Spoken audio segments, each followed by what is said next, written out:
Seorang putri kecil berusia 5 tahun menerima tamparan yang begitu keras di wajahnya dari kekasih ayahnya, hingga beberapa gigi susunya terlempar keluar dari mulutnya. Ayahnya menyaksikan adegan itu dengan sikap dingin yang absolut. Namun, pada malam yang sama, dalam sebuah gala tertutup bagi orang-orang terkaya di negeri ini, gadis kecil yang sama akan berlari sambil menangis ke dalam pelukan konglomerat keuangan paling berkuasa di Indonesia, berteriak, "Kakek, dia memukulku."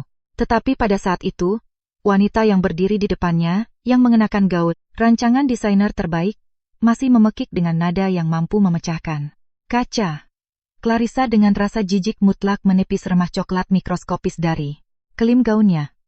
Rupanya, noda tak kasat mata itu jauh lebih pantas mendapatkan perhatian daripada anak dari darah dan daging yang sedang berdarah di lantai. Paket, Dimas Prakasa, pria yang dipercayai Kirana dan yang dengannya ia berencana menghabiskan sisa hidupnya, berdiri di dekat tangga villa mewah mereka di kawasan Menteng dengan ekspresi kesal. Ia merapikan manset kemeja yang dijahit khusus, bahkan tanpa sudi melirik putrinya yang meringkuk di lantai kayu jati. "Kirana, lihat bagaimana kau mendidik anak nakal ini. Dia benar-benar tidak berguna. Satu-satunya hal yang bisa dia lakukan adalah merusak segalanya." Kirana Suryatmaja perlahan mengangkat tangannya dan menatap gigi susu kecil berlumur darah yang tergeletak di telapak tangannya. Bibirnya melengkung, membentuk senyum sedingin es yang hampir tak terlihat. 6 tahun. Selama 6 tahun yang panjang, dia memainkan peran sebagai bukan siapa-siapa. 6 tahun dia menahan diri saat disebut sebagai wanita yang hanya menumpang hidup. 6 tahun menanggung penghinaan dari ibu mertua yang kejam. Dan penghinaan yang tak terhitung jumlahnya dari wanita simpanan ini. Dia percaya bahwa ketundukan akan membawa kedamaian. Dia berpikir bahwa dengan menelan harga dirinya, dia akan menyelamatkan keluarganya. Betapa absurdnya itu. Betapa menyedihkannya. "Mama, sakit." Suara lemah Luna menusuk hati Kirana seperti pisau bedah. Kirana berlutut dan memeluk tubuh kecil yang gemetar itu ke dadanya. Gerakannya begitu hati-hati, seolah-olah dia sedang memegang keramik kuno yang paling rapuh. Dia mencium wajah Luna yang banjir air mata dan berbisik begitu pelan, sehingga hanya mereka berdua yang bisa mendengarnya. "Mama di sini, sayang. Mulai hari ini, tidak akan ada lagi yang berani menyakitimu." Dia bangkit berdiri. Tatapannya beralih ke wajah-wajah yang terdistorsi oleh kedengkian. Clarissa, ular berbisa yang penuh perhitungan, sekarang menempel di dada Dimas, berpura-pura menjadi korban yang malang.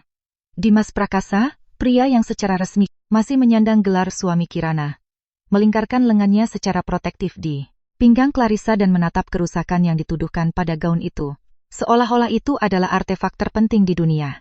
Dan masih ada Bu Marta Prakasa, ibu Dimas, yang baru saja kembali dari permainan arisan di klub eksklusif di Pondok Indah. Begitu dia melewati ambang pintu, dia menutup hidungnya dan mulai mengeluh tentang aura buruk, menunjuk dengan jari yang dimanikur sempurna ke tetesan darah di lantai. "Demi Tuhan, darah di ruang tamu. Energi yang mengerikan. Sudah kubilang bocah, ini adalah kutukan. Dia akan membawa kehancuran pada kekayaan keluarga Prakasa." Kirana memandang keluarga ini dan tiba-tiba tertawa terbahak-bahak.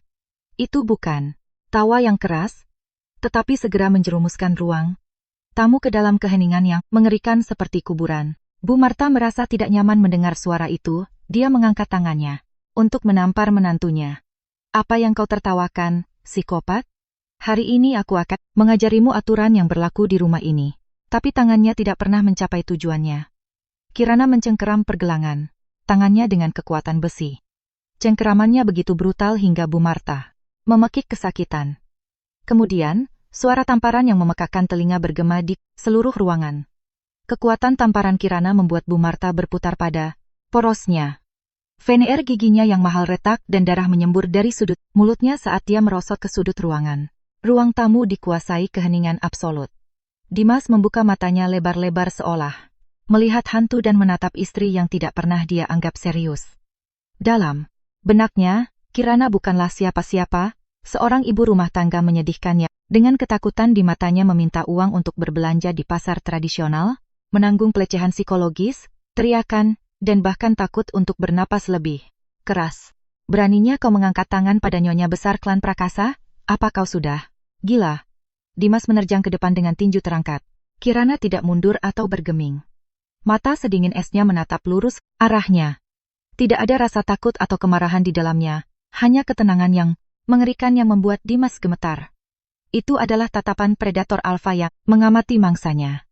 Itu adalah aura penghancur dari seorang penguasa sejati, yang telah melintasi sungai darah di dunia keuangan besar yang kejam. Dimas, kusarankan kau turunkan tanganmu. Suaranya tenang, tetapi menembus gendang telinganya seperti tusukan es. Jika kau menyentuhku bahkan dengan satu jari hari ini, aku jamin besok pagi tidak akan ada jejak grup prakasa yang tersisa di Bursa Efek Indonesia. Dimas membeku selama sepersekian detik, lalu meledak dalam tawa mengejek yang berlebihan. Hahaha, Kirana, kau terlalu banyak menonton sinetron. Kau akan menghancurkan perusahaanku? Kau adalah nol besar dalam hidup tanpa ijazah. Yang telah hidup dari uangku seperti parasit selama 6 tahun. Clarissa menutup mulutnya dan terkikik jahat. Dimas, kurasa aku memukulnya, begitu keras hingga dia kehilangan akal sehatnya. Ibu rumah tangga miskin tanpa uang sebesar pun berpikir dia adalah hiu finansial. Kirana mengabaikan gonggongan mereka. Dia menundukkan kepalanya, mengambil handuk bersih, dan dengan lembut menyeka darah dari wajah putrinya. Suaranya menjadi sangat lembut. Jangan takut, Luna. Mama akan membawamu pulang ke rumah kita yang sebenarnya. Dia mengangkat pergelangan tangannya ke mulutnya. Di sana melingkar gelang tali merah tua yang sudah pudar. Dengan sentakan cepat giginya, dia memutuskan benang itu yang jatuh tanpa suara ke lantai. Dia memakainya 6 tahun lalu ketika dia meninggalkan keluarganya untuk mengingatkan dirinya sendiri akan keindahan hidup sederhana dan biasa. Semua demi pria yang dia anggap layak untuknya. Hari itu talinya putus, dan bersamanya matilah Kirana yang sabar dan lemah. Sebagai gantinya, kembalilah wanita yang mendikte nasib pasar keuangan Asia, hanya dengan jentikan tangannya. Satu-satunya pewaris konglomerat yang bernilai ratusan triliun rupiah. Grup Suryatmaja. Kirana Suryatmaja menggendong Luna dan berjalan menuju ruang penyimpanan di bawah tangga. Ejekan Dimas menghantam punggungnya. Kau pikir kau siapa? Jika kau punya sedikit saja harga diri, keluar dari rumah ini dan jangan pernah kembali. Kita lihat berapa lama engkau bisa bertahan mengemis di jalanan tanpa kartu kreditku. Kirana menutup pintu ruang penyimpanan di belakangnya. Dengan tendangan, dia menyingkirkan tumpukan jaket lama, mengangkat papan longgar di lantai, dan mengeluarkan telepon satelit hitam pekat tanpa merek dengan enkripsi militer. Dia menempelkan ibu jarinya ke pemindai. Layar menyala. Dia memutar nomor yang belum pernah dia hubungi selama 6 tahun. Panggilan dijawab pada dering pertama. Nona, suara serak namun penuh hormat, terdengar dari seberang sana. Arif, di mana ayahku? Bapak Rashid Suryatmaja saat ini berada di Hotel Mulia Senayan, secara pribadi, mengawasi persiapan gala miliarder malam ini. Nona, akhirnya Anda memutuskan untuk menghubungi kami. Kirana menatap putrinya yang tertidur di pelukannya karena kelelahan dan rasa sakit. Cahaya mematikan dan mengerikan menyala di mata Kirana. Katakan pada orang tua itu bahwa pewarisnya sudah selesai bermain petak umpet. Aku kembali. Aktifkan semua sumber daya keluarga di Jakarta. Segera putuskan semua sumber pendanaan untuk grup Prakasa. Aku ingin Dimas Prakasa diratakan dengan tanah di industri ini. Terdengar helaan napas tajam di seberang sana, diikuti oleh suara Arif yang bergetar karena emosi yang tertahan. Saya mengerti, Nona. Saya akan segera memberitahu Bapak Rashid. Kirana menyimpan teleponnya dan keluar dari ruang penyimpanan. Dimas sedang membantu ibunya yang masih terisak berdiri dari lantai.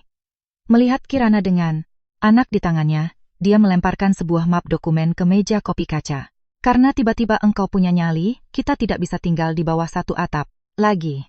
Ini perjanjian pranikah dan surat cerai. Kau pergi tanpa membawa apa-apa. Tanda tangani ini dan keluar dari rumahku. Tapi Luna tetap di sini. Kirana berhenti dan menatapnya dengan senyum mengeyek. Meninggalkan Luna? Untuk apa? Clarissa membutuhkan seorang gadis kecil untuk memegang ekor gaunnya selama perjamuan malam ini di Hotel Mulia. Bocahmu sedikit lambat, tapi begitu kita memandikannya dan memakaikannya sesuatu yang layak, dia akan cukup baik. Dimas mengatakan itu dengan kealamian total. Ketika perjamuan selesai, kau bisa membawa beban ini kemanapun kau mau. Dia bermaksud memaksa seorang gadis 5 tahun yang baru saja kehilangan 3 giginya untuk mengenakan gaun wanita yang menyerangnya. Dada Kirana naik turun dengan cepat. Setelah beberapa saat, mendapatkan kembali ketenangannya yang sedingin es, dia berjalan ke meja, mengambil perjanjian itu, langsung membuka halaman terakhir, dan membubuhkan tanda tangan yang lebar dan tegas. Dimas, apa kau yakin akan pergi ke perjamuan di Hotel Mulia malam ini? Dia melemparkan dokumen itu ke wajahnya. Apa yang dicari sampah masyarakat? Sepertimu di sana? Kau ingin pergi untuk mempermalukan dirimu sendiri? Dimas merapikan dasinya dengan arogan. Ini adalah acara pribadi dan eksklusif, yang diselenggarakan oleh Titan Ekonomi Indonesia terbesar, Rashid Suryatmaja. Orang-orang sepertimu bahkan tidak diizinkan berdiri di keset depan pintu. Masuk. Baiklah, ingat apa yang baru saja kau katakan. Kirana menatapnya selama beberapa detik, lalu memeluk Luna erat-erat ke dadanya dan berjalan keluar dari villa tanpa menoleh ke belakang. Di belakang punggungnya terdengar kutukan Bu Marta, yang memegangi pipinya yang bengkak dan tawa menghina Dimas. Kirana tidak berbalik. Mereka tidak layak. Emosi tidak boleh disia-siakan untuk mayat hidup. Dia berhenti di depan gerbang perumahan yang dijaga ketat. Angin malam Jakarta, yang dingin meniup rambutnya. 6 tahun lalu, karena apa yang disebut cinta, dia menyerahkan segalanya, bahkan nama keluarganya sendiri. Baru sekarang dia mengerti bahwa tragedi terbesar seorang wanita bukanlah kemiskinan atau kesepian, tetapi kehilangan dirinya sendiri dalam hubungan yang busuk dan destruktif. Tapi sekarang semuanya berbeda. Kirana yang mencuci pakaian di wastafel dan menanggung siksaan mental telah mati. Yang tersisa darinya adalah seorang ibu yang siap membakar seluruh dunia demi putrinya. Yang tersisa darinya adalah seorang wanita yang di hadapannya seluruh Jakarta akan segera gemetar. 2 jam kemudian, di tempat paling eksklusif di Pondok Indah, Klub Spa, Ultra Privat The Sanctuary. Akses ke sana diatur oleh sistem keanggotaan yang ketat. Biaya masuknya Rp 1,5 miliar dan memerlukan pemeriksaan latar belakang dan aset yang menyeluruh. Clarissa, berpakaian dari ujung rambut sampai ujung kaki dengan barang-barang baru Chanel yang mencolok, dengan kacamata hitam di hidungnya dan sepatu hak tinggi yang menjulang, melangkah dengan arogan ke lobi ditemani oleh 2 asisten. Dia sedang bersiap untuk gala miliarder di Hotel Mulia. Tentu saja, dia membutuhkan paket lengkap perawatan mewah. Buka suite VIP besar untukku. Gunakan minyak impor. Prakasa yang bayar. Dia melepas kacamatanya dan mengangkat dagunya dengan arogan. Manajer lantak bergegas ke arahnya dengan senyum patuh. Namun, saat Clarissa menuju lift pribadi, dari sudut matanya dia melihat sesuatu di area lounge. Seorang wanita duduk membelakanginya dengan kemeja putih. Sederhana, tanpa setetes riasan pun, menyesap teh hijau dan membolak-balik majalah Forbes Indonesia. Clarissa berhenti, menyipitkan matanya, dan mengenali siluet itu. Mulutnya melengkung membentuk senyum jahat. Wah, lihat apa yang dibawa kucing itu. Gelandangan yang diusir keluar, menggoyangkan pinggulnya. Clarissa mendekat dan dengan sarkasme menyeret kata-katanya. Kirana, matahari terbit di barat hari ini. Sekarang mereka membiarkan pecundang bangkrut sepertimu masuk ke The Sanctuary. Apa kau datang untuk melamar pekerjaan sebagai tukang bersih-bersih? Wanita di sofa itu tidak berbalik atau berhenti membalik halaman. Marah karena diabaikan, Clarissa meledak dan berteriak kepada manajer. Keamanan? Bagaimana kalian mengelola tempat ini? The Sanctuary adalah klub kelas atas. Mengapa kalian membiarkan sampah masyarakat masuk ke sini? Jika dia mengotori karpet dengan kotoran murahannya, kalian yang akan membayarnya. Usir dia segera. Manajer melihat punggung wanita yang duduk di sofa, dan keringat dingin segera membasahi dahinya. 2 hari sebelumnya, pemilik sebenarnya yang tersembunyi dari klub tersebut telah mengeluarkan perintah tegas. Dalam beberapa hari mendatang, tempat ini akan dikunjungi oleh tamu dengan status setinggi mungkin, dan bahkan, jika dia hanya meminta segelas air, dia harus diperlakukan seperti seorang permaisuri. Manajer mengabaikan pekikan Clarissa. Sebaliknya, dia mengambil 3 langkah. Cepat menuju sofa dan membungkuk dengan rasa hormat yang dalam dan ketakutan. Yang jelas. Nona Suryatmaja, apakah AC-nya mengganggu Anda? Apakah tehnya sesuai dengan selera Anda? Apakah Anda ingin koki menyiapkan camilan segar? Clarissa membeku. Apa Anda buta? Namanya Kirana. Dia adalah ibu rumah tangga, bangkrut dan terlantar yang baru saja diusir Dimas ke jalanan. Dan Anda membungkuk padanya? Saya tidak percaya ini. Saya akan menelepon Dimas sekarang, membatalkan keanggotaan saya, dan menarik semua investasi. Wanita di sofa akhirnya menutup majalahnya. Kirana berbalik perlahan.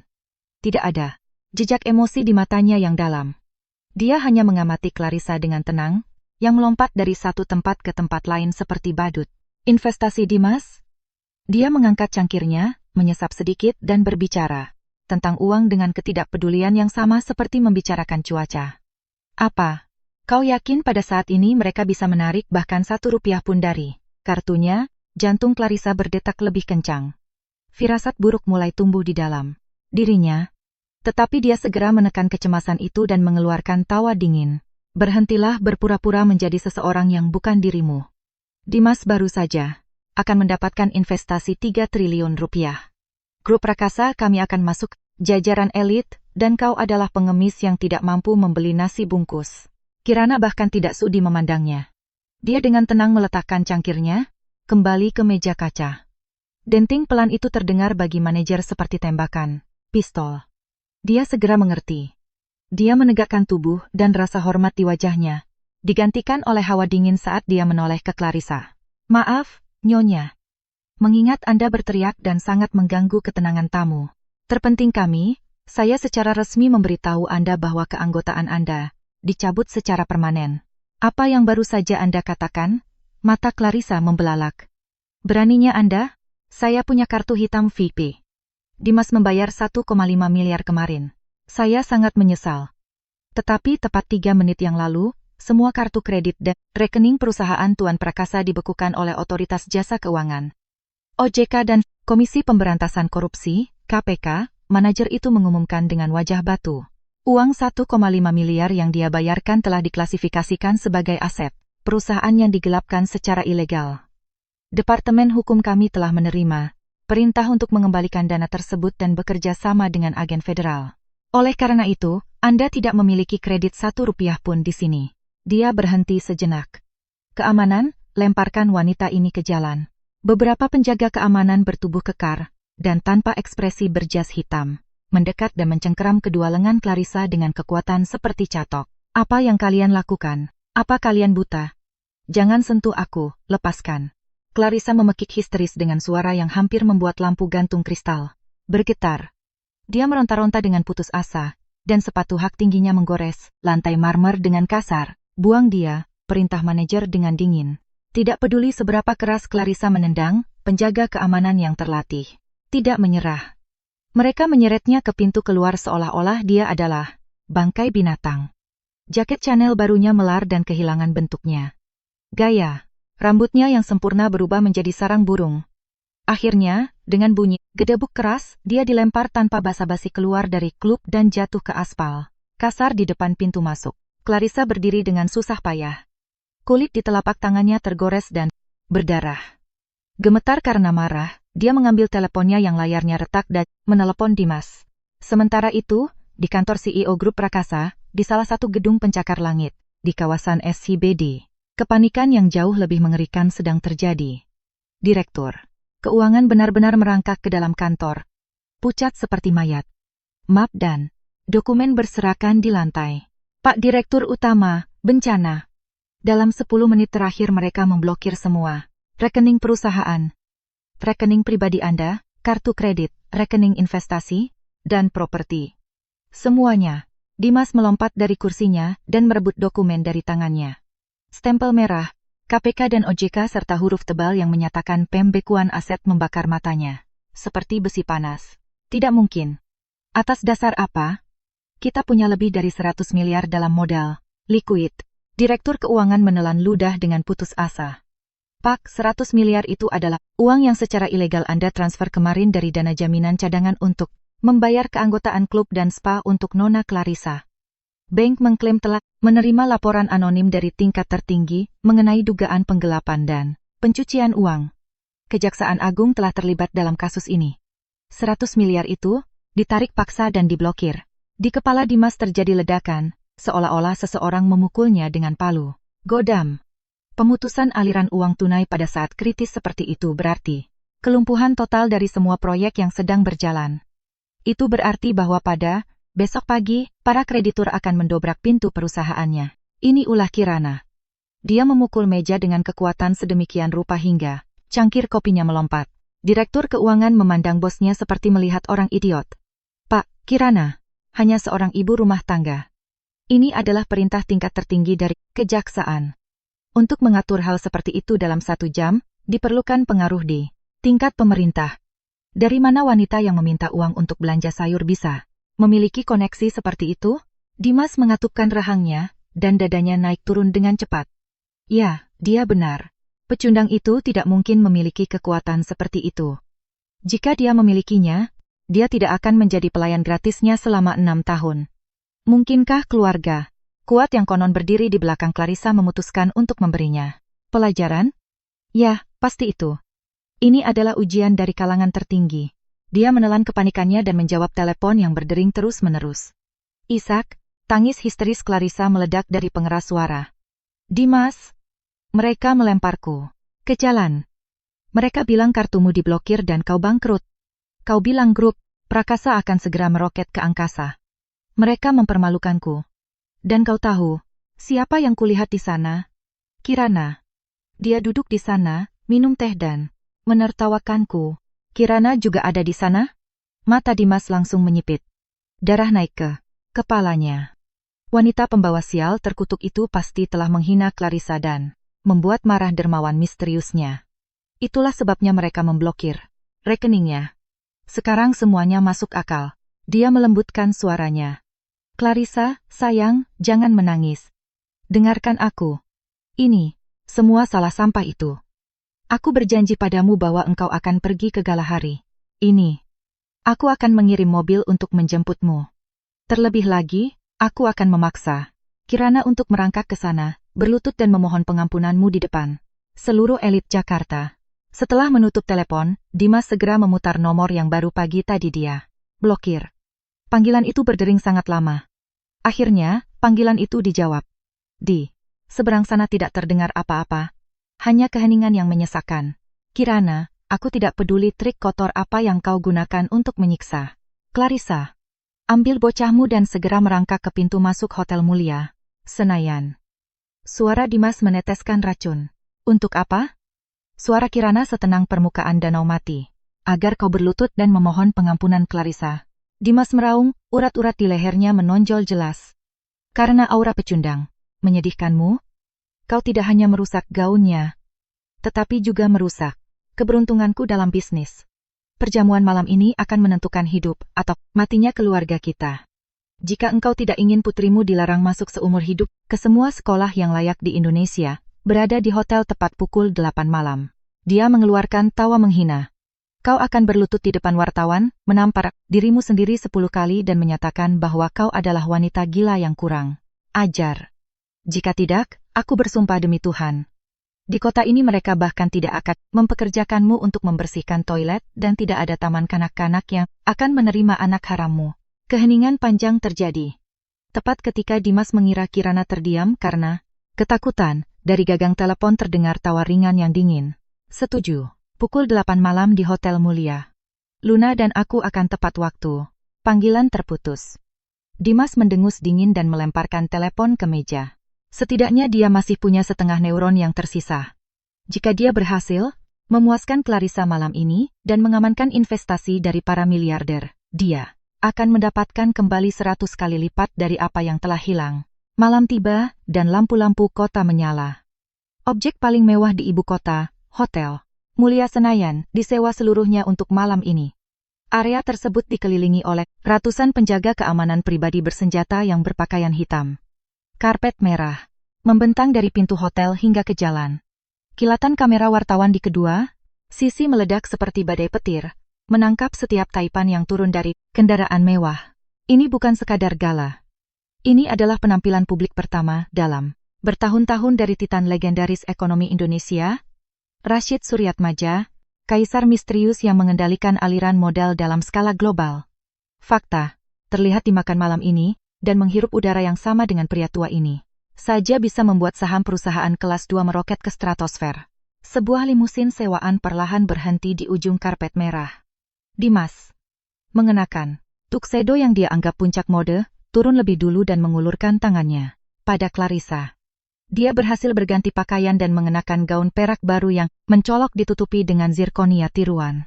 Dimas, lihat kemegahan semua ini. Clarissa mencengkeram lengannya, jantungnya berdebar kencang melihat orang-orang yang selama ini hanya dia lihat di peringkat orang terkaya di Indonesia. Dia merendahkan suaranya. Apa kau yakin mereka akan membiarkan kita masuk? Tentu saja. Aku menggunakan kontak yang sangat penting untuk mendapatkan undangan ke zona tamu. Dimas memasang pose orang penting dan menegakkan punggungnya. Bahkan jika rekeningnya dibekukan, jika malam ini dia berhasil naik ke kapal keluarga Suryatmaja, semua masalahnya akan hilang. Mereka baru saja akan berpos untuk fotografer ketika sebuah taksi sedan tua berwarna biru yang sudah usang mengerem mendadak di sisi lain karpet, benar-benar tidak cocok dengan Maybach dan Rolls-Royce di sekitarnya. Pintu terbuka. Kirana keluar, memegang tangan Luna. Dia tidak mengenakan kreasi yang mencolok dan norak, melainkan gaun panjang paling sederhana di dunia yang terbuat dari beludu hitam. Tidak ada logo, renda, berlebihan, atau perhiasan padanya, tetapi berkat jahitan yang sempurna dan presisi yang hampir obsesif, gaun itu dengan sempurna menonjolkan sosoknya yang tinggi dan elegan. Beludru hitam kontras dengan kulit porselennya. Dia memancarkan aura kemewahan yang tersembunyi dan superioritas yang menyesakkan, yang membuat orang hampir takut untuk menatap matanya secara langsung. Luna mengenakan mantel hitam kecil berbentuk jubah. Matanya yang besar masih bergerak dengan ketakutan, tetapi wajahnya bersih dan dia tampak seperti putri kecil dari dongeng gotik. Wartawan yang sampai saat itu memotret para miliarder tanpa sadar mengarahkan lensa mereka ke pemandangan yang tidak biasa ini. Kilatan lampu blitz menghujani ibu dan anak itu. Wajah Dimas menjadi gelap karena marah. Memalukan sekali. Siapa yang mengizinkannya muncul di sini dengan taksi murahan, merasakan tatapan menusuk dari kaum elit, dia melepaskan lengan Clarissa dan dengan agresif bergerak ke arah Kirana. Apa kau sudah benar-benar gila? Raung Dimas, menodongkan jarinya ke depan. Wajahnya. Suaranya begitu keras hingga bahkan kilatan lampu blitz berhenti. Sejenak. Pakaian berkabung macam apa ini? Aku menyuruhmu datang untuk meminta maaf pada Clarissa, dan kau muncul dengan bocah itu di taksi untuk rakyat jelata. Hanya untuk mempermalukanku.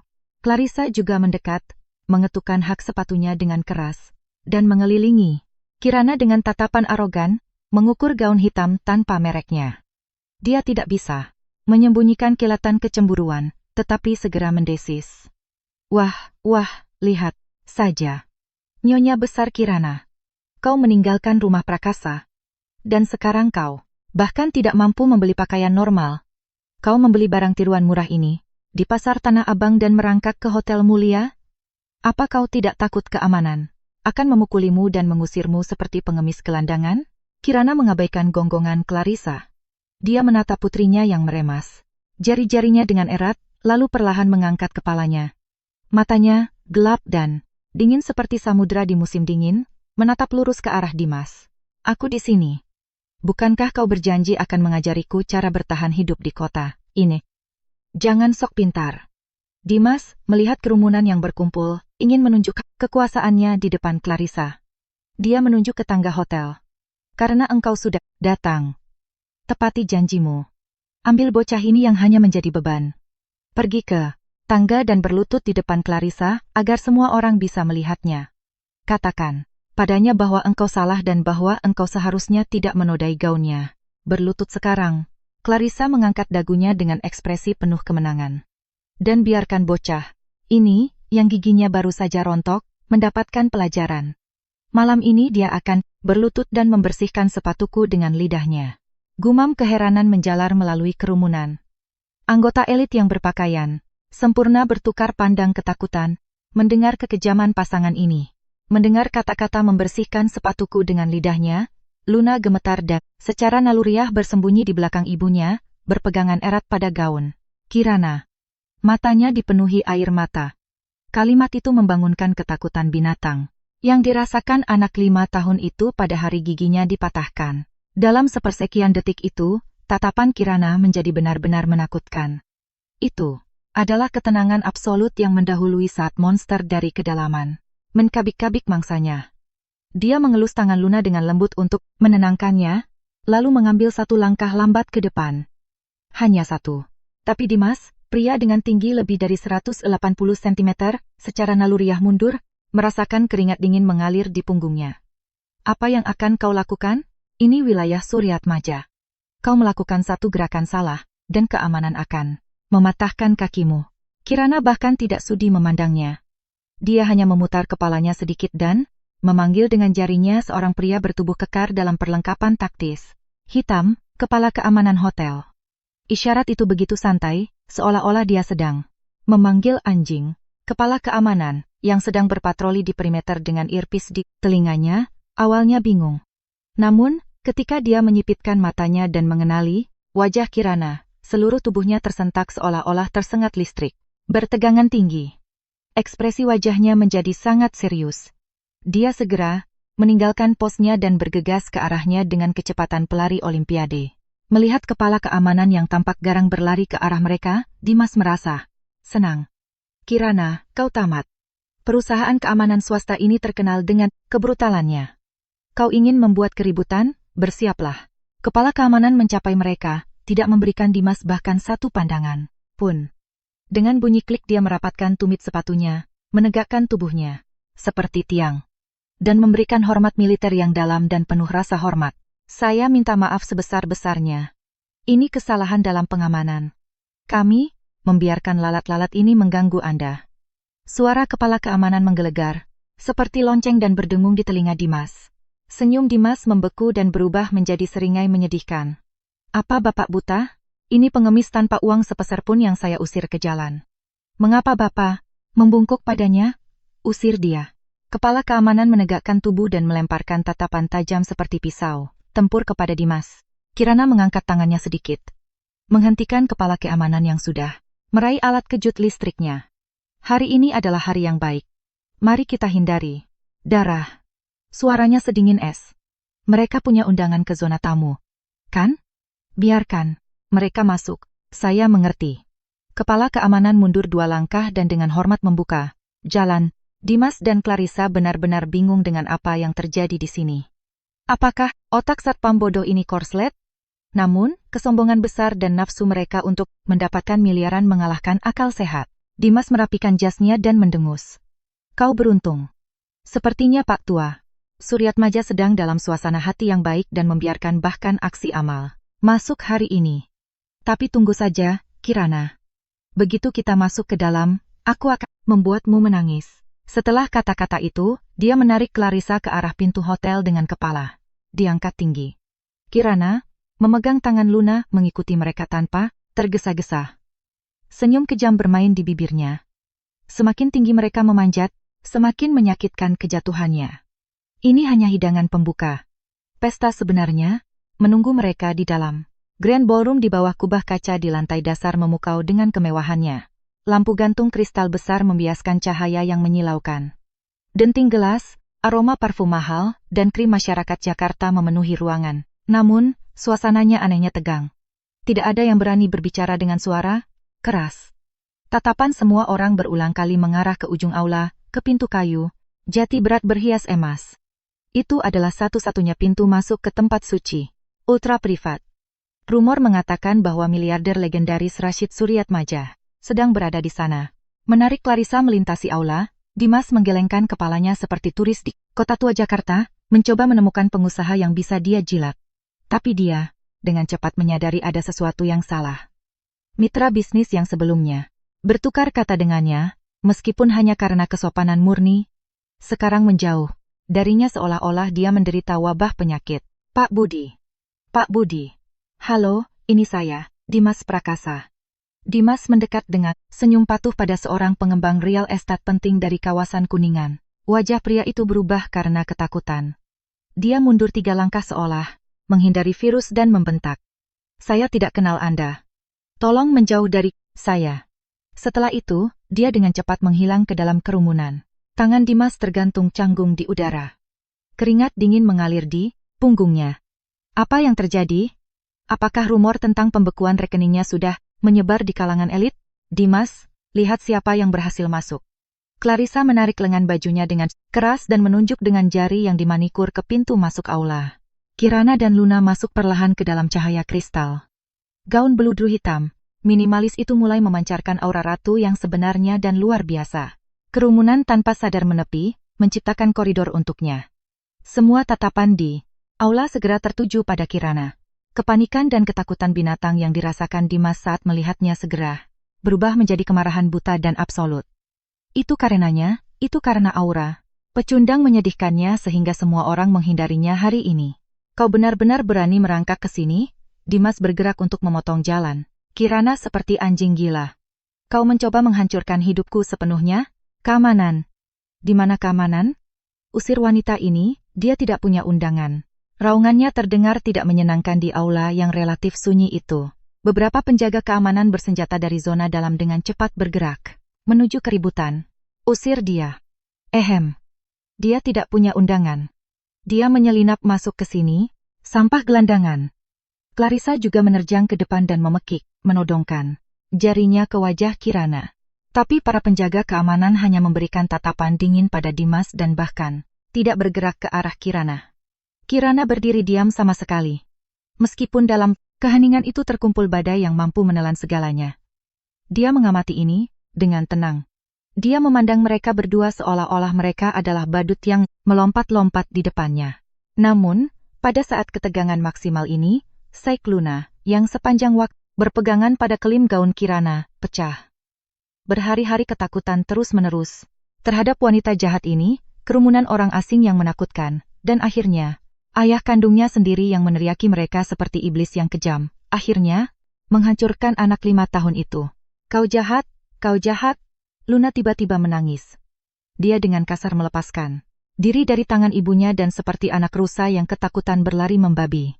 Buta ke sudut terjauh aula, lurus ke arah pintu VIP kayu jati yang berat itu, yang tak seorang pun berani mendekatinya. Luna. Ekspresi wajah Kirana berubah. Bocah, mau lari kemana kau? Berhenti. Dimas bahkan tidak berpikir untuk mengejar putrinya. Dia hanya berteriak dengan kejam, yakin bahwa gadis itu telah mempermalukannya selamanya. Penjaga elit taktis yang ditempatkan di pintu VIP, bersenjata dengan senapan. Serbu. Melihat seseorang berlari ke arah mereka dan segera menegang. Mereka menyilangkan tongkat taktis dengan bunyi logam, memblokir jalan. Berhenti. Apakah anak 5 tahun bisa mengerti itu? Dia hanya tahu bahwa orang jahat ada di belakangnya dan dia ingin bersembunyi. Dia menutup matanya rapat-rapat dan melemparkan dirinya langsung ke pintu yang tertutup. Mata salah satu penjaga mengeras. Dia mengulurkan lengannya untuk secara fisik mendorong gadis itu menjauh. Namun, tepat pada sepersekian detik sebelum Luna bertabrakan dengan lengannya yang berlapis baja, pintu kayu jati besar yang seolah memisahkan dua dunia berbeda itu terbuka dengan dentuman dari dalam. Aroma cerutu mahal dan kayu cendana membanjiri aula. Seorang pria bertubuh kekar, dengan rambut memutih dan tatapan elang, mengenakan setelan jas merah marun gelap yang dijahit khusus, melewati ambang pintu seperti gunung yang tidak bisa dilewati. Dari matanya memancar aura menakutkan dari seorang pria yang terbiasa memberi perintah kepada seluruh dunia. Luna tidak sempat mengerem dan dengan kecepatan penuh menabrak kaki pria tua itu. Pria itu menghela napas dan menunduk menatap gadis kecil yang gemetar dan banjir air mata di kakinya. Pada saat itu, seluruh aula besar tenggelam dalam keheningan absolut yang sedingin es. Semua orang menahan napas. Itu adalah Rashid Suryatmaja, kaisar bisnis yang mengelola puluhan triliun, titan mitos yang satu pukulan tongkatnya bisa mengguncang seluruh bursa saham. Kaki Dimas lemas dan dia hampir jatuh berlutut. Ini adalah akhir. Putrinya baru saja menyerang orang terkaya di Indonesia. Ini bukan lagi hanya tentang investasinya yang menguap. Seluruh keluarga Prakasa akan dihapus dari muka bumi sebelum matahari terbit. Lemparkan bocah ini ke anjing. Cepat. Dimas menjerit histeris kepada para penjaga, berusaha mati-matian untuk menyangkal anaknya pada saat yang sama. Tapi detik berikutnya terjadi sesuatu yang membuat semua orang yang hadir meragukan indera mereka sendiri. Kaisar bisnis yang menakutkan itu tidak meledak dalam kemarahan. Sebaliknya, wajahnya yang tampak seperti dipahat dari es Arktik segera mencair. Matanya dipenuhi dengan rasa sakit, kelembutan, dan cinta yang tak terbatas.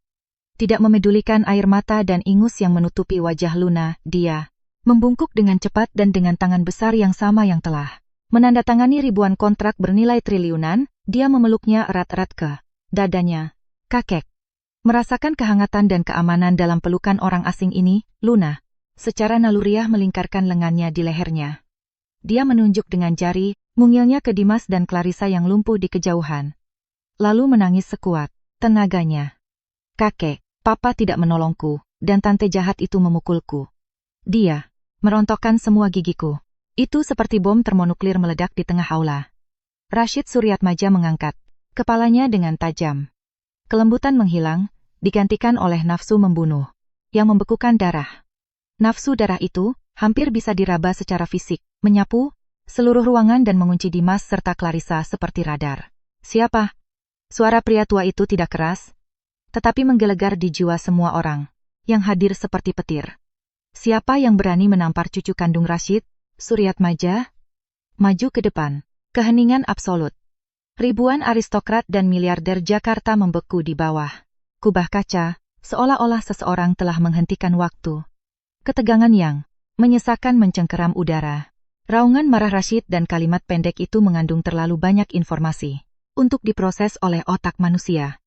Cucu, Titan ekonomi Indonesia yang legendaris dan tertutup ini memiliki cucu kandung berusia 5 tahun yang tidak diketahui siapapun, dan cucu ini ada di sini di acara yang dijaga paling ketat di negara ini, menangis di depan semua orang karena giginya dirontokkan, mengikuti jari Luna yang gemetar, tatapan seluruh kerumunan terfokus pada Dimas dan Clarissa, seperti ribuan lampu sorot.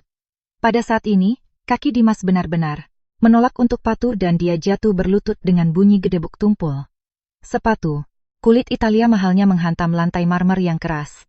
Dia bahkan tidak merasakan lututnya terluka. Di kepalanya hanya berputar satu pikiran yang tidak terkendali. Ini adalah akhir. Ini tidak mungkin. Benar-benar tidak mungkin. Bagaimana beban yang tidak berguna ini, gadis kecil yang dia sebut anak haram dan yang seperti Kirana takut, bahkan untuk meminta uang untuk McDonald's. Bagaimana dia bisa menjadi cucu dari miliarder paling berkuasa di negeri ini? Tidak, ini tidak mungkin benar. Ini pasti kesalahan. Kesalahan yang mengerikan. Dimas merangkak ke depan dengan lututnya, dia gemetar seolah-olah dihubungkan ke listrik. Keringat dingin segera membasahi tuksedonya. Dia menelan ludah dengan putus asa dan mencoba mengeluarkan suara, tetapi teror absolut membuat pita. Suaranya terasa seperti diamplas. Dia hanya berhasil mengeluarkan pekikan serak. Clarissa, yang duduk di sebelahnya, menerima pukulan yang lebih menghancurkan. Wajahnya, yang sedikit terdeformasi oleh filler dan botox, menjadi sepucat topeng mayat.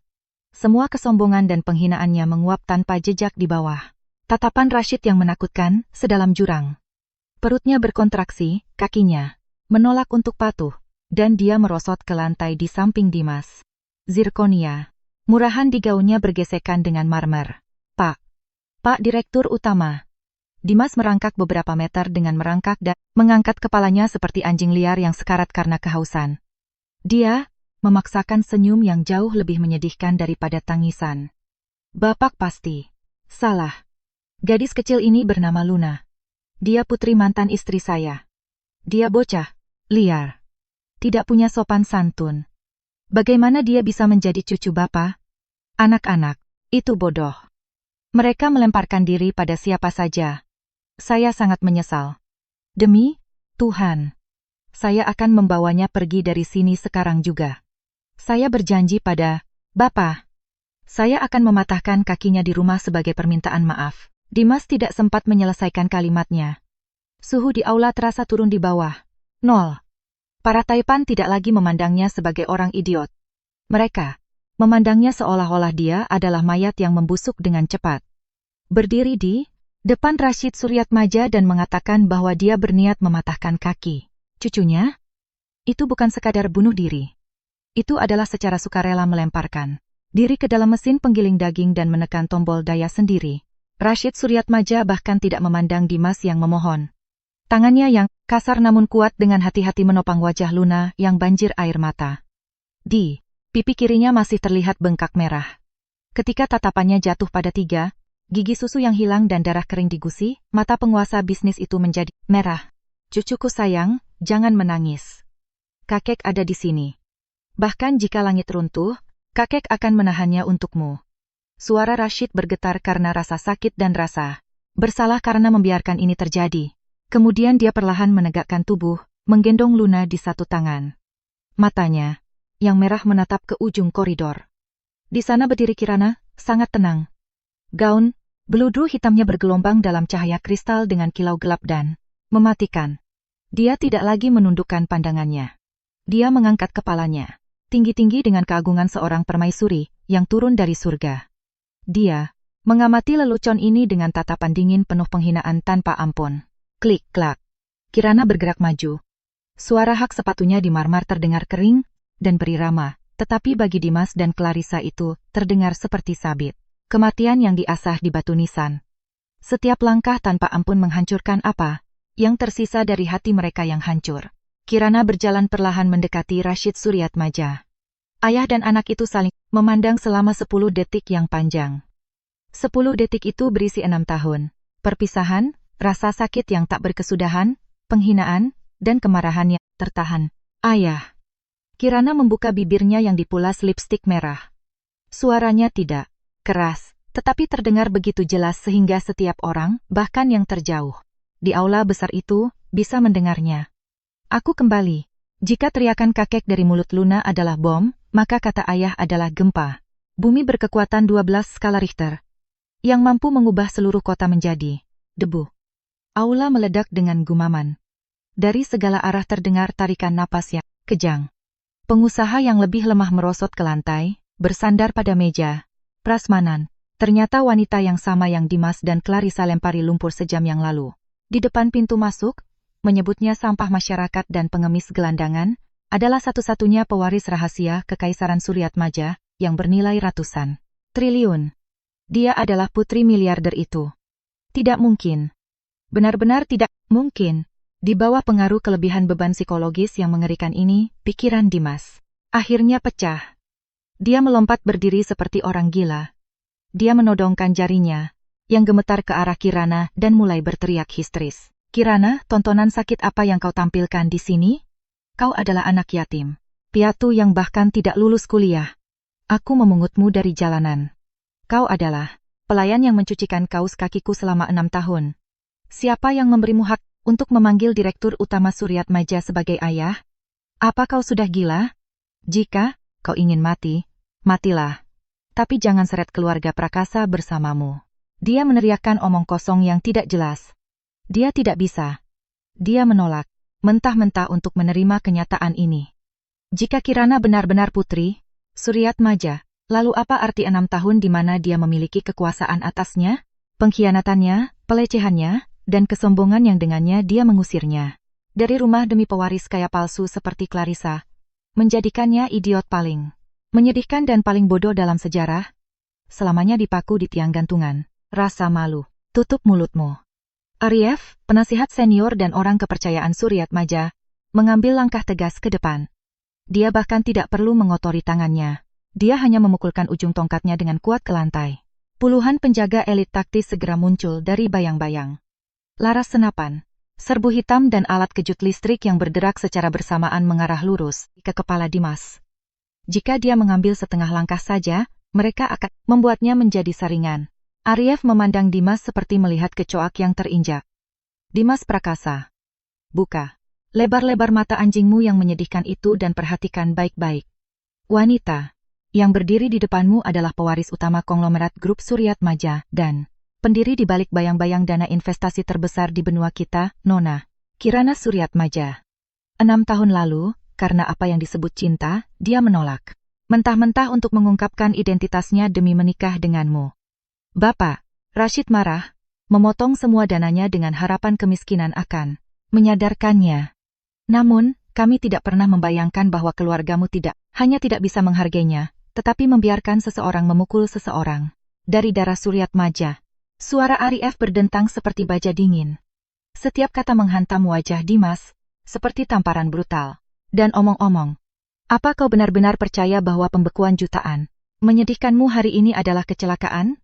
Kau pikir semua kontrak pemerintah yang menguntungkan yang didapatkan perusahaan kecilmu selama beberapa tahun terakhir adalah berkat dirimu sendiri?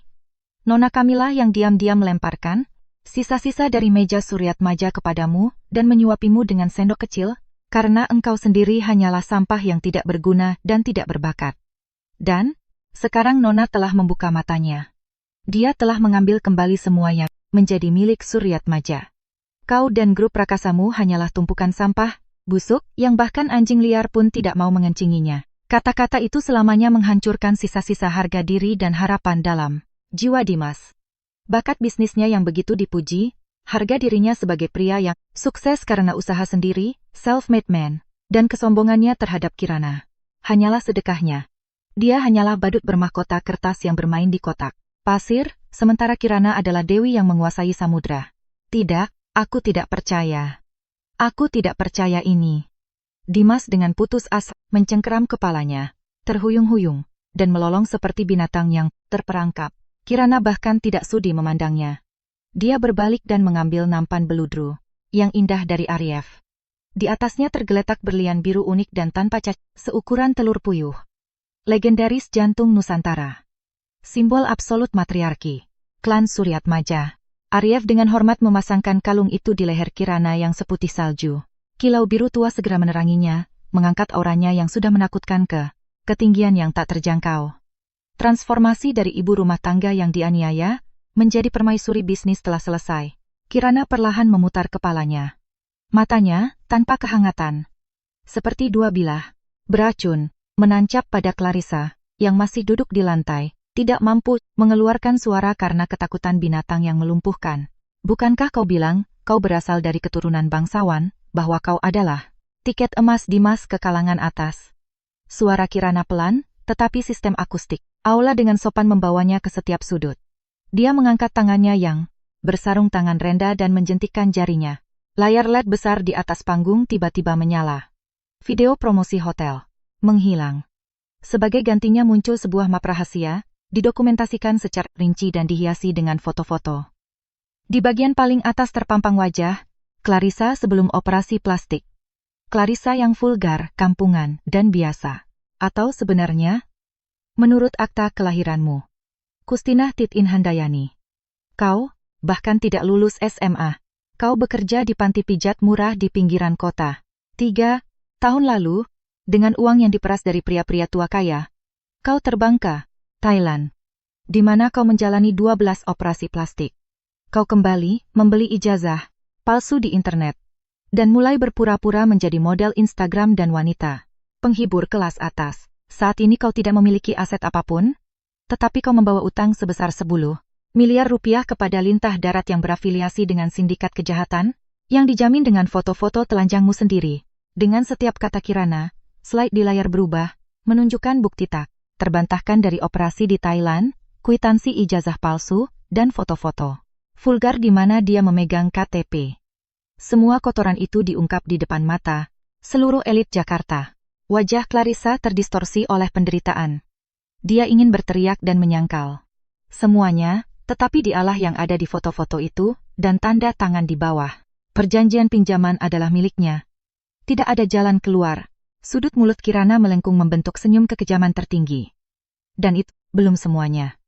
Selama berbulan-bulan kau tidur dengan Dimas, kau tidak hanya menarik 1,5 miliar darinya untuk perhiasan, tetapi juga diam-diam memalsukan tanda tangannya untuk menjadikannya penjamin pinjaman sebesar 25 miliar rupiah, yang diberikan oleh mafia pinjaman online dengan bunga astronomis.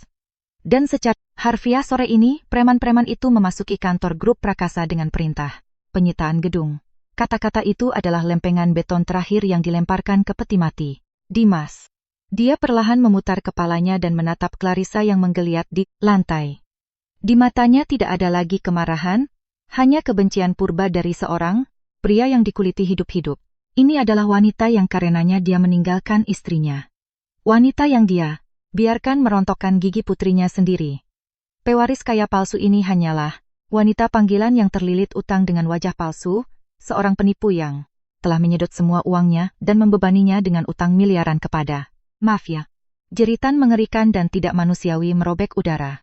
Dimas menerjang Clarissa seperti babi hutan yang mengamuk, menjambak rambut sambungan mahalnya dan benar-benar mengangkatnya dari lantai.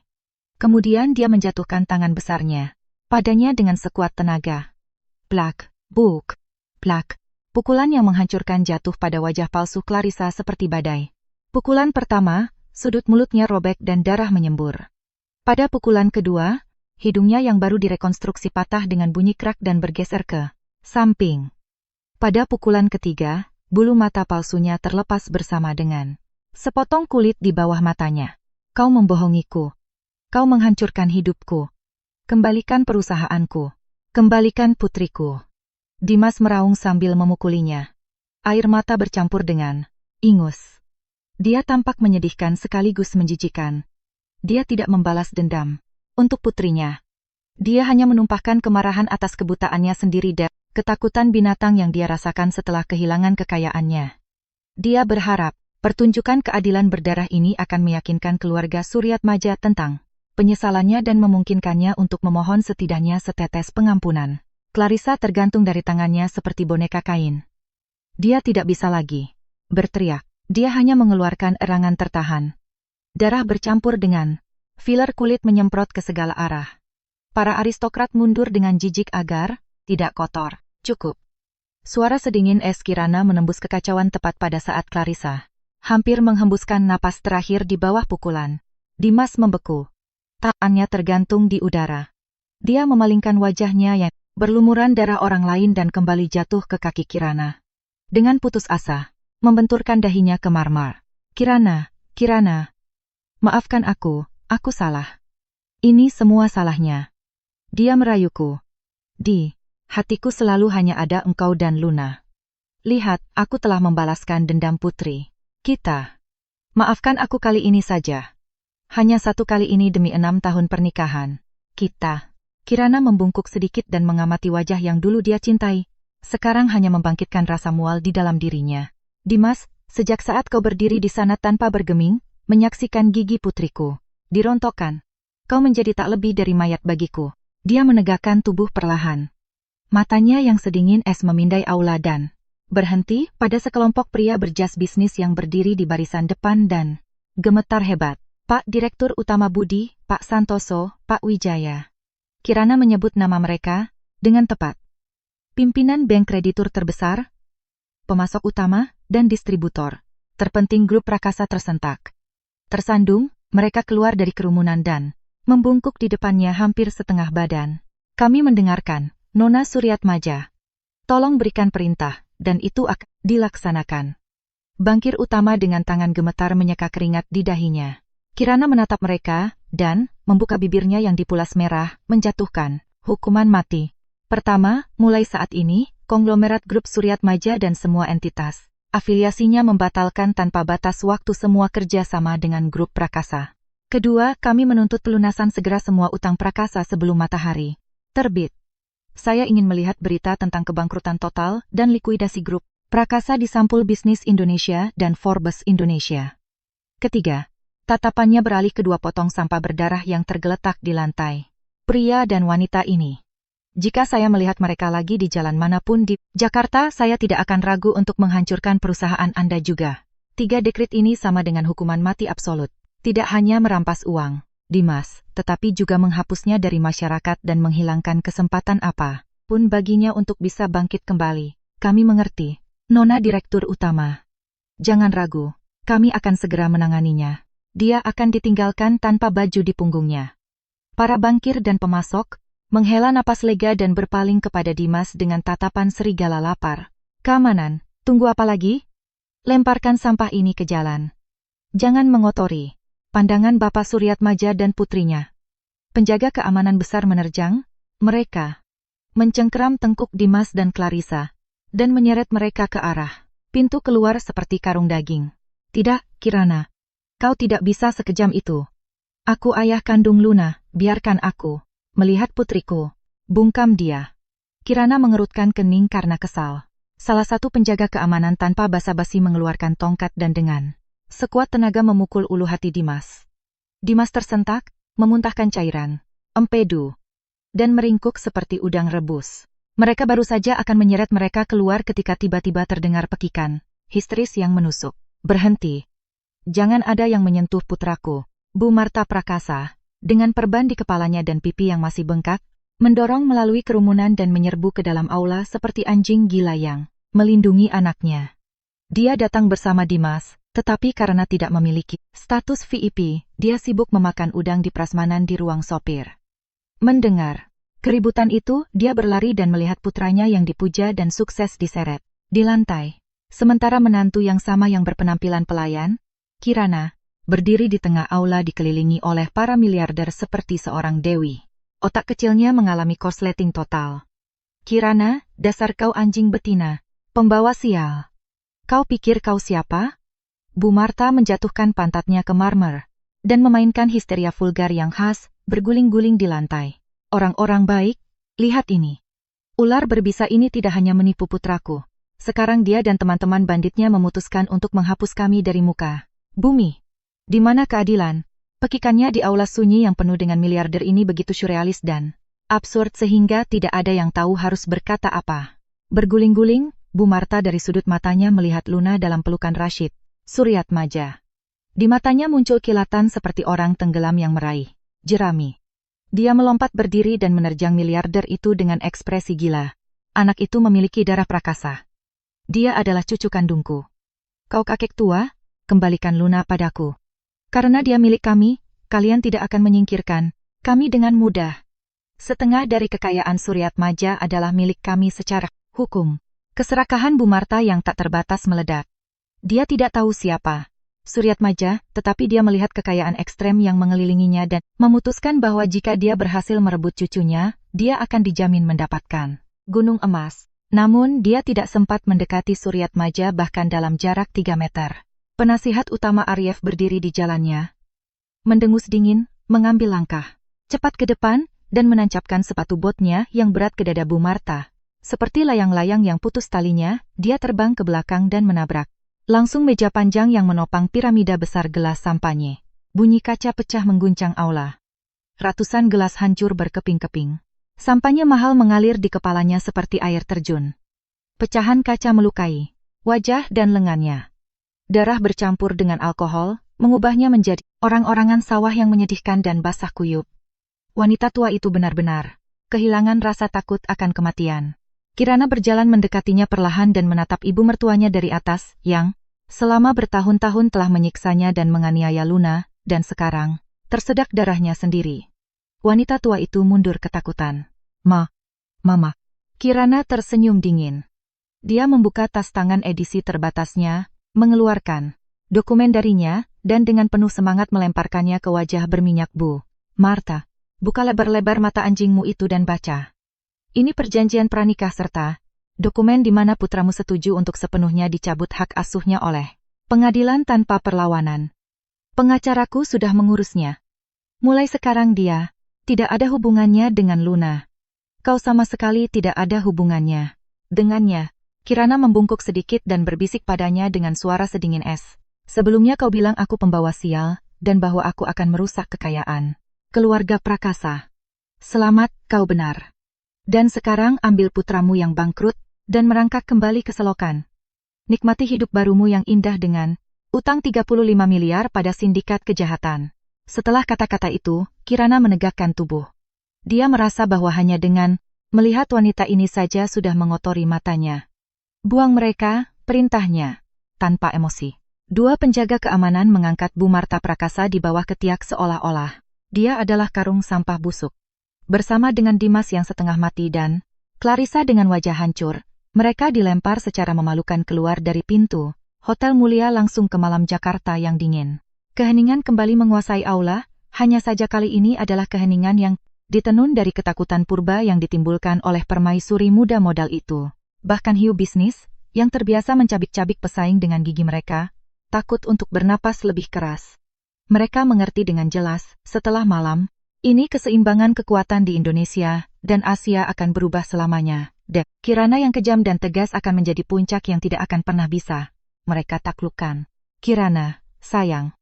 Rashid Suryatmaja, menimang Luna yang mulai tertidur, mendekati putrinya dan menatap punggungnya yang rapuh namun tak tergoyahkan. Pria tua itu merasakan gelombang kebanggaan yang sangat besar. Kita sudah mengusir lalat-lalat. Saatnya mengurus bisnis. Kirana berbalik. Es di wajahnya mencair. Dia mendekati ayahnya. Dengan lembut, dia menyeka jejak air mata di sudut mata Luna. dan senyum mempesona, yang mampu membuat seluruh dunia menjadi gila, mekar di bibirnya. Kemudian dia berpaling ke kerumunan oligarki yang lumpuh karena kekaguman dan perlahan mengangkat gelas. Sampainya dengan sikap ratu sejati selama penobatan. Tuan-tuan, suaranya yang jernih dan penuh kekuatan bergema di bawah kubah. Selamat datang di gala saya. Setelah malam itu, dunia keuangan besar menjadi kacau. Kirana dan putrinya pindah ke perkebunan pribadi paling mewah di daerah perbukitan dekat Bogor. Yang dikelilingi hutan di 3 sisi dan tamannya seluas 10 lapangan sepak bola. Luna mendapatkan taman hiburan pribadinya sendiri, kandang dengan kuda poni, 12, pengasuh yang tersedia sepanjang waktu, dan tutor terbaik yang bisa dibeli dengan uang. Gadis yang sampai baru-baru ini takut meminta es krim menjadi putri yang paling dipuja di negeri ini. Tapi Kirana tidak membiarkan dirinya terbawa oleh manisnya balas dendam. Pikirannya tetap dingin seperti es. Balas dendam hanyalah permulaan. Masa depan jauh lebih penting. Sehari setelah makan malam, dia mengadakan konferensi pers yang mengguncang pasar Asia tanpa basa-basi dan puisi. Selama 15 menit, berdiri di depan podium di Bursa Efek Indonesia, dia dengan jelas dan tegas menyajikan strategi grup Suryatmaja untuk 3 tahun ke depan. Energi hijau, pengambilalihan paksa pabrik microchip asing. Setiap keputusan mematikan bagi pesaing. Datanya sempurna. Hiu bisnis di aula menyeka keringat dingin di dahi mereka. Baru saat itulah mereka menyadari bahwa wanita ini yang menghilang selama 6 tahun sama sekali tidak menumpulkan cakarnya di antara panci dan wajan. Di dalam bayang-bayang, dia mengumpulkan kekuatan yang lebih mengerikan lagi. Kontrolnya lebih keras daripada kontrol ayahnya. Visinya terbukti lebih berakun bagi saingan. Dia tidak hanya mewarisi tahta, dia naik tahta dengan haknya sendiri. Di akhir konferensi, seorang wartawan mengajukan pertanyaan yang ada di benak semua orang. Nona Direktur Utama Suryatmaja, apa yang bisa Anda katakan tentang situasi mantan suami Anda saat ini, Dimas Prakasa, dan perusahaannya? Kirana menatap lurus ke lensa kamera dan sedikit melengkungkan bibirnya. Dimas Prakasa? Maaf, saya tidak ingat siapapun dengan nama itu. Di ruang pers terdengar helaan napas. Itu adalah penghinaan terdalam. Tanpa cacian, tanpa kepuasan, hanya penghapusan total. Ketika seseorang bahkan tidak pantas untuk tetap ada dalam ingatanmu, kekalahannya adalah absolut. Sementara itu, Dimas hidup merana di pinggiran Jakarta Utara di daerah industri, yang membusuk di dekat gudang-gudang kosong di Cilincing. Hujan musim gugur yang dingin menutupi zona industri dengan selubung hitam. Udara berbau sampah busuk, tembakau murah, dan limbah. Itu adalah bau yang lengket dan menyesakkan. Di ruang bawah tanah tanpa jendela, bau kematian tercium. Pintu besi berkarat, terlepas dari engselnya. Angin dingin dan air kotor masuk ke dalam. Apa yang kau lakukan duduk di sini? Mengerami telur, Dimas? Seorang bandit, bertubuh kekar dengan nama panggilan Togar Sipalu masuk, memegang batang baja, yang kotor dengan darah kokelat kering. Sepatu bot militernya berbunyi di genangan air dengan suara yang membuat mual. Siluet gelap yang meringkuk di sudut tersentak hebat dan mengangkat kepalanya.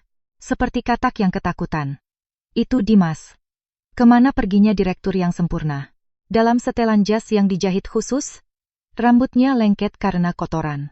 Kemejanya yang robek sudah lama menguning dan basah oleh bau busuk yang tak tertahankan.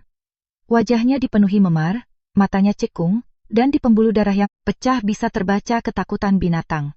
Togar, beri aku 2 hari lagi. Hanya 2 hari. Dimas merangkak di beton, yang lembab seperti cacing dan mencoba memeluk sepatu bot mafioso itu. Suaranya terdengar seperti pompa air yang rusak. Mantan rekan bisnisku akan meminjamkanku uang. Aku akan mengembalikan 25 miliar itu pada kalian. Meminjamkanmu uang? Ya, tentu. Togar dengan kuat menancapkan sepatu botnya ke dada Dimas. Bunyi tulang rusuk yang patah bergema di ruang bawah tanah. Dimas terlempar hampir 2 meter dan menabrak dinding dengan plester yang mengelupas. Dari tenggorokannya menyembur busa berdarah bercampur empedu.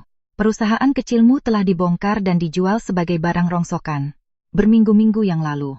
Seluruh Jakarta tahu bahwa kau mencari masalah dengan Suryatmaja. Tidak ada satu anjing pun yang akan memberimu bahkan 1 rupiah pun. Itu berarti perang terbuka dengan pemerintah dan grup Suryatmaja. Togar meludah tepat ke wajahnya dan mengeluarkan pisau berburu yang tajam. Hari, ini batas waktunya habis. Karena tidak ada uang, kita selesaikan ini menurut aturan jalanan. Kita akan mengambil ginjal dan kornea. Itu seharusnya menutupi beberapa miliar dalam bunga. Pada saat itu, 2 bandit lain menyeret seorang wanita yang menjerit ke ruang bawah tanah dan melemparkannya ke tanah. Itu Clarissa. Wajah yang dibelinya di Thailand sekarang tampak seperti topeng Halloween. Implan bergeser, hidung menunjuk ke samping, riasan luntur menjadi noda hitam. Dia adalah monster yang sebenarnya. Dimas, tolong, dia terengah-engah. Dia bahkan tidak punya kekuatan untuk memohon lagi. Sampah. Dimas melompat seperti anjing gila, menodongkan jarinya yang gemetar padanya dan berteriak kepada para mafioso. Dialah yang mengambil pinjaman itu. Ambil ginjalnya, jual organnya, ambil semuanya darinya, tapi biarkan aku pergi. Satu-satunya mata Clarissa yang berfungsi terbuka lebar. Dia menatap pria yang telah mendorongnya ke neraka. Pasangan cacing yang luar biasa. Togar meludah dengan jijik dan mengangkat pisaunya. Tiba-tiba dari kasur kotor di sudut terdengar erangan histeris. Bu Marta, prakasa, acak-acakan dan tertutup kotoran. Merangkak keluar dari bawah selimut. Setelah tendangan Ariev, tulang rusuknya patah, dan karena dia tidak punya uang untuk berobat, dia kehilangan akal sehatnya. Melihat pisau di atas putranya, dia mengambil piring keramik retak dan melemparkannya ke Togar. Jangan sentuh Dimasku, bandit. Salah satu mafioso mendorongnya dengan kesal. Wanita tua itu terpeleset, jatuh, terlentang, dan kepalanya membentur tepi tajam anak tangga beton dengan bunyi krak yang mengerikan. Tubuh Bu Marta tersentak beberapa kali, dan matanya terbalik ke atas. Genangan darah merah tua dengan cepat menyebar di lantai. Dia membuka mulutnya, tetapi tidak ada suara yang keluar darinya. Hanya helaan napas, kejang, seperti ikan yang terdampar di pantai. Dia menjadi cacat lumpuh. Di mana, kematian akan menjadi berkah. Ibu, teriak Dimas, tetapi pisau di tenggorokannya memaksanya untuk tidak bergerak. Mayat membuat masalah menjadi rumit. Bawa wanita jalang ini, Togar menunjuk Clarissa dengan kepalanya. Mereka menyeretnya keluar seolah-olah dia adalah potongan daging. Dimas ditinggalkan sendirian di jurang keputusasaan. Melihat ibunya menggeliat dalam genangan darah dan mendengarkan hujan, dia kehilangan tetes terakhir kemanusiaan yang tersisa dalam dirinya. Di depan matanya muncul tatapan Kirana, tatapan dewa yang memandang serangga. Kirana, ini kau. Ini semua ulahmu. Dimas meledak dalam tawa gugup dan mengerikan, dan mulutnya melengkung membentuk seringai gila. Kau punya segalanya. Karena kau memutuskan untuk menghancurkanku. Kita akan mati bersama. Menggali sampah, dia menemukan koran gosip lama. Di dalamnya ada foto paparazzi yang menunjukkan Kirana dan Luna keluar dari klinik pediatrik elit di Kebayoran Baru. Bersama dengan informasi tentang jadwal kunjungan mereka. Dia tahu kebiasaan istrinya. Ketika seseorang kehilangan akal sehatnya, dia menjadi sangat berbahaya. Dengan koin terakhir, Dimas membeli pisau daging besar di toko dan mencuri sebuah van pengiriman tua yang mesinnya ditinggalkan seseorang dalam keadaan menyala. Pada sore yang hujan, dia menunggu di tempat persembunyian di depan klinik. Kabin berbau oli mesin. Matanya yang merah tidak lepas dari pintu. Dia mempertaruhkan segalanya pada satu kartu, pada cinta fanatik Kirana pada putrinya. Kemudian dia melihat mereka. Pengasuh berseragam keluar. Mendorong kereta dorong. Mahal yang tertutup. Hujan turun dengan deras. Pengasuh berjalan cepat. Kereta dorong ditutupi dengan penutup hujan hitam tebal. Dimas melompat keluar dari van seperti banteng. Dia menjatuhkan pengasuh ke lumpur. Dia merenggut bungkusan yang dibungkus selimut dari kereta dorong, melemparkannya ke belakang van, dan menginjak gas dalam-dalam. Kirana, aku menemukan titik lemahmu. Teriaknya di kabin, memasuki jalan tol. Dalam kota dengan kecepatan tinggi, memegang kemudi dengan satu tangan lainnya memutar nomor Kirana. Sinyal berbunyi sekali. Ya. Suara Kirana sangat tenang. Kau mengenaliku? Dimas berbicara dengan suara serak, mencoba menyembunyikan ketakutannya dengan berteriak. Aku memegang anak nakalmu. Siapkan 200 miliar rupiah di rekening luar negeri anonim dan helikopter di daerah pabrik kosong di Pulau Gadung sekarang juga. Atau engkau tidak akan pernah melihat anak haram ini lagi. Di seberang sana terjadi keheningan. Dimas merasakan gelombang euforia. Dia membuatnya takut. Dia kembali menginjakkan kakinya di lehernya. 200 miliar. Dimas, apa kau benar-benar percaya bahwa hidupmu bernilai sebanyak itu? Dalam suara Kirana muncul nada mengejek. Sebelum kau mulai bernegosiasi, mungkin kau harus memeriksa apa yang sebenarnya kau curi. Keringat dingin menutupi tubuh Dimas. Firasat buruk mengalir di punggungnya.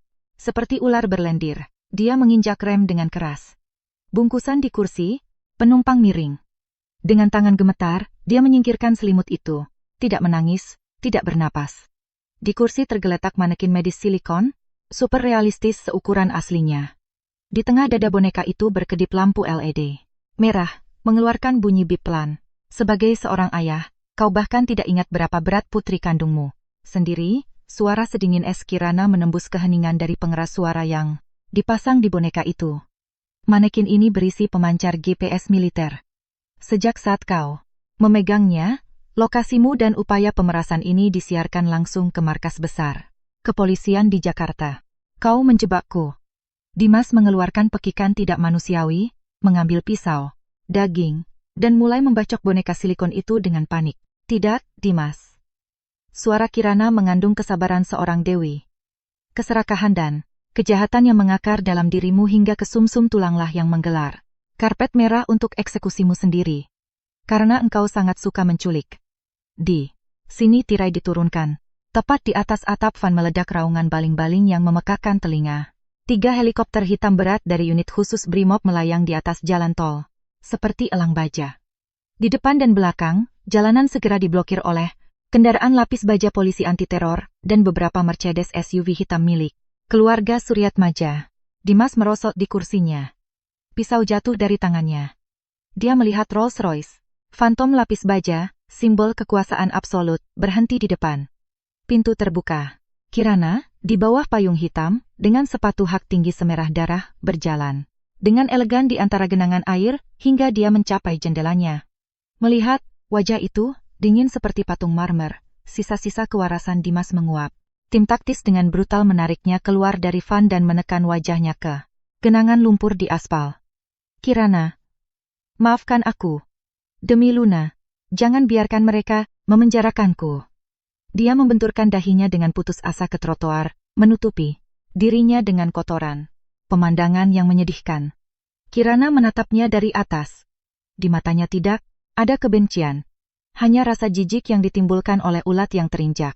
Pernikahan denganmu, Dimas, adalah sesuatu yang tidak pernah pantas kau dapatkan. Dia membungkuk sedikit dan berbisik dengan suara sedingin es.